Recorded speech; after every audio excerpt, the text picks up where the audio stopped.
The latest next internationally in the war between Israel and Hamas. The UN agency that provides aid to Palestinians in Gaza says it is still waiting to hear from Israel about an evacuation plan for Rafah.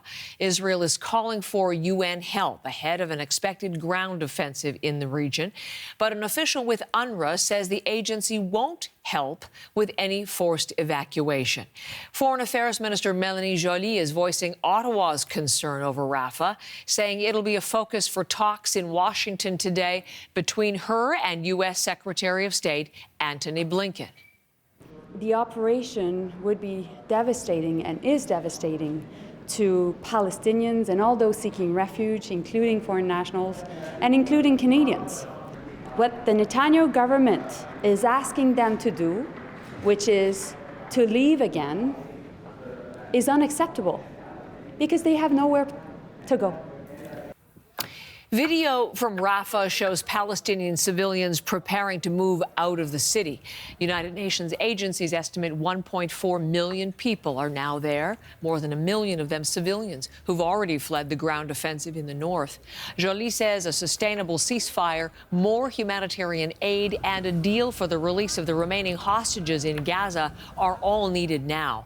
Her meeting today with the U.S. Secretary of State is expected to begin around noon Eastern Time. We'll be watching for that certainly very closely, as well as for any developments from the latest negotiations on a ceasefire and hostage deal. Abby Kugavasan has more on that angle.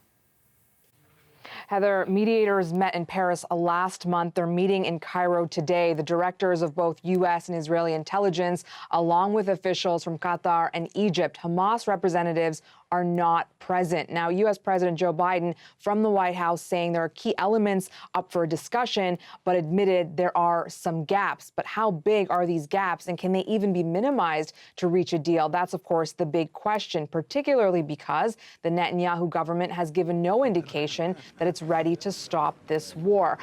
He says the military operation must continue because Hamas must be destroyed for the sake of Israel's national security. The images that you're seeing is the Israeli Prime Minister meeting with some of the troops who are part of the rescue operation to free 2 hostages yesterday. Of course, freeing all remaining hostages a main priority for the Israeli government as well. The IDF has secured the freedom of 3 hostages in more than 4 months. Now, the operation yesterday, the Palestine Red Crescent says, killed more than 100 people following heavy airstrikes. Yesterday, at one point, we thought the death toll was around 67. A former Canadian ambassador to Israel spoke right here on CBC News Network on Power and Politics last night about Netanyahu's calculus. Let's have a listen. Of course, if they're going to kill 67 people every time hostages are taken, then we've got a massive humanitarian problem on our hands.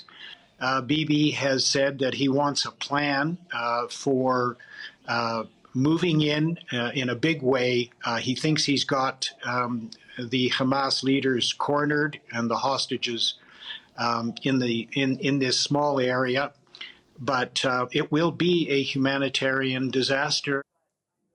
Negotiators in Cairo looking at several elements today. Reportedly, this includes, of course, the end to the war with the release of all remaining hostages, more aid for Gaza, an American defense pact with Saudi Arabia, Riyadh recognizing the state of Israel, and the creation, Heather, of a Palestinian state.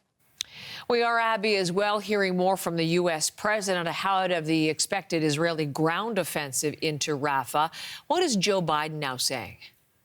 The U.S. president voicing concern yet again for Palestinian civilians. He said a credible plan is needed before Israel proceeds with any sort of major military ground operation in Rafah. Now, Rafah, the southernmost part of Gaza, is where civilians were told to go by the IDF. We've got 2 satellite images to show you here. The first is from last year, mid-October, just days after Hamas's attack on Israel. That is what Rafah looked like then. This is what Rafah looks like now. As of last month, many more people are packed into the tiny area, as you can see there, about 1.4 million in total, 5 times what it was in mid-October. Some analysts say American words of concern need to be backed up by action. Here's one speaking about that.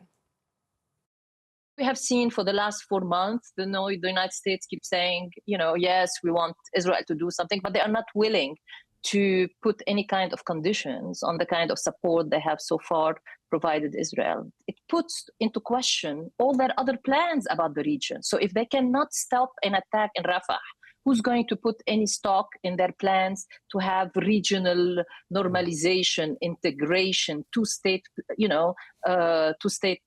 solution implemented? Now, Washington provides about $4 billion in military aid annually to Israel. That includes powerful bombs and fighter jets. In the last 24 hours, Heather, we've heard the EU policy chief, Joseph Borrell, suggesting the Americans think very hard about providing arms to Benjamin Netanyahu. Thank you very much, Abby.